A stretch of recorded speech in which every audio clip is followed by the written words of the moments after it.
Filmes de ação femininos estão mortos. A fadiga do Girl Boss os matou.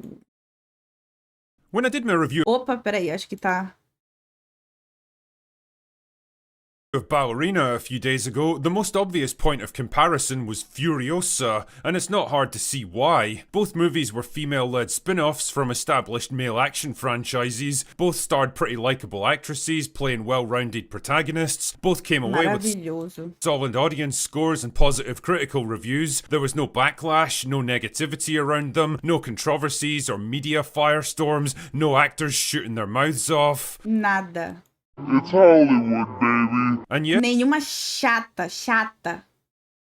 both of them flopped at the box office. Pô, isso The que é duro. É porque fica mal falado o filme com as protagonistas femininas, assim, aí o pessoal já acha que vai ter a forçação de sempre, aí o pessoal não vai ver. Sendo que o filme, porra, filmaço. question is, why? Well, this is where things get a bit contentious, so pay attention, dear viewer, because we're taking a deep dive into the murky world of film franchises. One of the fundamental Okay. problems that both of these films struggled with is that it's always tricky to launch a spin-off from a franchise that's so heavily based around its central character. Franchises like Star Wars or Marvel or Star Trek are bigger than any one character or story, and so they lend themselves much more easily to spin-offs and side projects. It's more about the world than the people in it. Character-based franchises are a completely different story though, because they are the selling point. In this case, both John Wick and Mad Max soon became bigger and more memorable than the actual movies they were part of. Most people would probably struggle to remember the plots for John Wick 2 and 3, but man, they remember Keanu Reeves was fucking cool, Cara, é brabo demais. and that's what they really gravitated towards. That right there is what kept them coming back for the next installment. Mad Max Fury Road kinda struggled with this problem. Falou Demolê, é nóis. Because Mel Gibson had aged out of the role while the movies were on hiatus, forcing the studio to bring in a younger Tom Hardy to replace him. They more or less got away with that though, partly because the awesome action scenes compensated for it, but also Pô, because esse filme que a gente precisa ver na live ainda, não vimos. there was still some kind of continuity there. Even if the actor might have changed, it was still the same character they'd come to know and love over the years. Both Furiosa and Eve from Ballerina didn't have the benefit of all that fan goodwill and attachment. They had to earn it like they were starting from scratch. They weren't piggybacking off the success of their predecessors, they had to stand on their own merits and earn it for themselves. Unfortunately, their studios didn't seem to understand this and budgeted both movies like they were mainline sequels. To put this into context, the original John Wick brought in $86 million worldwide, which 86 isn't exactly milhões. blowing the lid off the global box office, but it didn't have to. It only cost $20 million to make, and so that Olá, 86 million haul foi bom lucro. generated a nice little profit for the studio. Aprenderam. Ballerina, on the other hand, is projected to Aprenderam a make ler. about 100 million worldwide, which would have been great news if the studio had the sense to budget it like the first John Wick. But they didn't. It cost 90 million to make. 90 milhões, caraca, isso é orçamento de filme gigante. More than 4 times as Pô, mas o filme ficou foda. Aí eu vou falar o quê? much as the first movie, and so it needs to make 4 times more to turn a profit. And clearly, it's not gonna make it. It's the same story with Furiosa. That film brought in 178 million worldwide, which would have been great news if it had cost 40 or 50 million, but it didn't. It cost 168 Nossa! million. That's insane for a movie with an unproven character from a franchise that always specialised in low-budget action thrillers. My point here is that spin-offs generally don't generate as much interest or as much revenue as the original Sim. movies, and if both studios had been realistic about what these films could Tinha que ter tido um orçamento menor. Aí, será que vai ter continuação dela depois da bilheteria tão fraca? actually achieve, Porque se o and orçamento adjusted their fosse menor e aí o lucro tivesse compensado, era mais chances de ter sequência depois. expectations and budgets accordingly, they might have ended up turning a solid profit instead of being depressing flops. Now, that's the business side of the equation, but there's a much bigger problem that's brought down both of these films. A cultural Eu falei backlash pra não piratear. A gente aqui, tipo, poxa vida, cara, as pessoas deveriam ter feito o filme ter mais sucesso. A gente também. Pirataria. It's been building up for years now and has finally exploded harder than me after a particularly strenuous session with Tatiana. The fact is, audiences today are getting a bit fucking sick of Em minha defesa, o Japão só vai lançar esse filme daqui a alguns meses.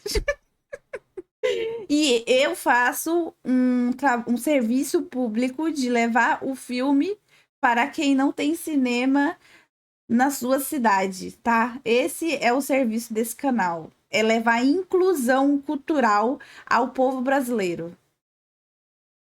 girl boss movies because they've had nothing but girl boss movies shoved down their throats for the past decade or so. And in particular, they're sick of seeing their favourite male-led franchises getting taken over by unlikable, arrogant, abrasive and infallible feminist power fantasies, usually written by talentless hacks and embittered activists who they're commanded to like and respect simply because they've been crowbarred in to replace someone far more popular. Fan bases don't work like that. The big pop culture franchises are the most obvious and high-profile examples of this, but the truth is that it's spread to almost all facets of entertainment. Like, how many times have you been told that some Meu Deus, She-Hulk.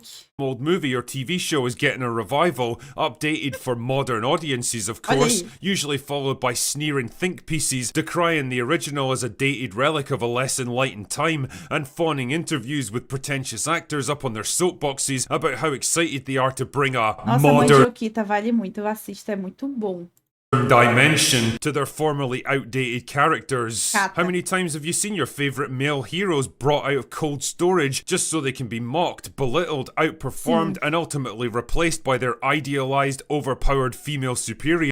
Caras são substituídos. Acabou de sair o quê? Acabou de sair a Homem de Ferro Mulher. Na verdade, Homem de Ferro Mulher. A Mulher de Ferro. E aparentemente tá uma bosta. It's all happened so many times now that even the most easygoing, culturally neutral normies are just kind of fucking done with it. It's exhausting and demoralising, and most people just can't handle it anymore. And at worst, a good chunk of Homem de audiences are Ferro Mulher. actively Mas pô, é assim, né? O Homem de Ferro Mulher só é famoso, só estão conhecendo porque teve um Homem de Ferro aí pra divulgar o nome. Então é a Homem de Ferro Mulher, tá certo. rebelling against it. And what's the end result of all this? Well, in blunt terms, the female action star is fucking dead now. Audiences have been burned so many times now that anytime a new female-led movie shows up, they basically roll their eyes and say, Ela ainda "Ugh." ofende o Stark na série. Tá vendo? Não tem como defender um negócio desse. E ele divulgou, não divulgou essa série? Eu lembro de um vídeo dele divulgando. Here we fucking go, another girl boss. They're unwilling to give any female-led action pelo movies a amor chance de now, Deus. to the point where actual good and respectful examples like Furiosa and Ballerina all get lumped together não, and o flushed down Stark não, o ator, né, do Stark, o Robert Downey Jr. Eu só presta esse papel, cara. the same cultural Eu nem sabia dessa série até agora. Pois lançou, gatito, o Coração de Ferro, que é a Homem de Ferro Mulher.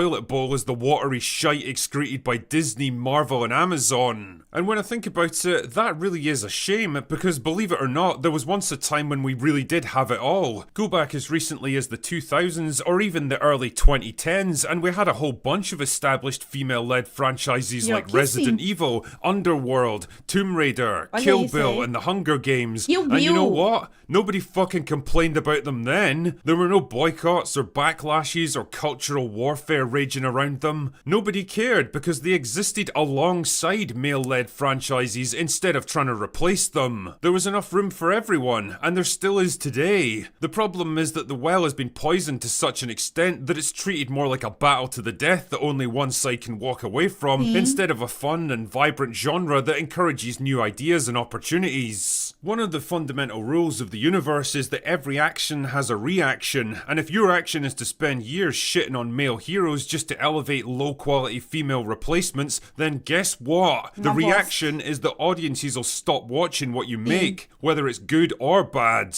The female action star is dead because the girl boss killed it. Sim. Anyway, mano. that's all I've got for today. Go away now. Real demais, real demais. A Charlize de cabelo curto é muito linda. Anjos da Noite faltou ver. Amamos o Papai Stark 1.000.000.000. Ah, eu amo 1.000.000.000 também, que saudade. Pô, é isso aí, velho. Falou tudo. Falou tudo.